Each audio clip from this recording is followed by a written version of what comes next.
ನಮಸ್ತೆ. ತೃತೀಯಲಿಂಗಿ ಚಾಂದಿನಿ ಅವರ ಕವನ ನನಗೆ ಬೇಡವಾದ ಲಿಂಗ. ಗೊಂಬೆ ಮಾಡಿದ್ದರು, ಅದರಲ್ಲೊಂದು ಅಂಗ ಮರೆತಿದ್ದರು. ನನಗರಿವಿಲ್ಲದೆ ಕೊಟ್ಟ ದಾನ ನನಗೆ ಬೇಡ, ನನಗೆ ಇಷ್ಟವಿಲ್ಲ. ಸುತಾರಾಮ್ ಇಷ್ಟವಿಲ್ಲ. ನನ್ನ ವಯ್ಯಾರಕ್ಕೆ ಒಗ್ಗದ ಲಿಂಗವದು. ಬಗ್ಗಿ ಬಗ್ಗಿ ನೋಡಿದಾಗಲೆಲ್ಲ ನನ್ನದಲ್ಲ ಇದು ಎನ್ನುವ ಅಸಹ್ಯ ನನ್ನ ಮೇಲೆ ನನಗೆ ಮೂಡುತ್ತಿತ್ತು. ಜಾಲಿ ಮರದ ಕೆಳಗೆ ನೆರಳಿಗೆ ನಿಂತಂತೆ ದಿನೇ ದಿನೇ ನನ್ನನ್ನು ಕಾಡುತ್ತಿತ್ತು.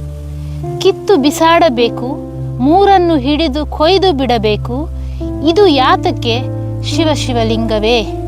ಅರ್ಧನಾರೀಶ್ವರನಾದ ನಿನ್ನನ್ನು ಮುಗಿಯುವ ಜನರು ನನ್ನನ್ನು ಬಡಿಯುವರು ಗೌರವಕ್ಕಂಜಿ.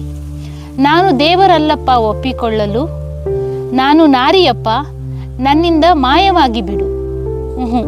ಹೋಗಲಿಲ್ಲ. ಅದು ನನ್ನ ದೇಹದ ಒಂದು ಅಂಗವೇ. ಅದರೊಳಗೆ ರಕ್ತ ಪರಿಚಲನೆ, ಮೂತ್ರ, ವೀರ್ಯ ಎಲ್ಲವೂ ಇದೆ.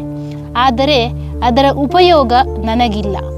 ಇಚ್ಛೆ ಇಲ್ಲದೆ ನನ್ನಲ್ಲಿ ಮರೆಯಾಗಿ ನನ್ನ ಗುರುತಿಸುವಿಕೆಗಾಗಿ 20 ವಸಂತಗಳು ಬಿಡುಗಡೆಯನ್ನು ಬೇಡುತ್ತಾ ಕಾದಿತ್ತು. ಧನ್ಯವಾದಗಳು.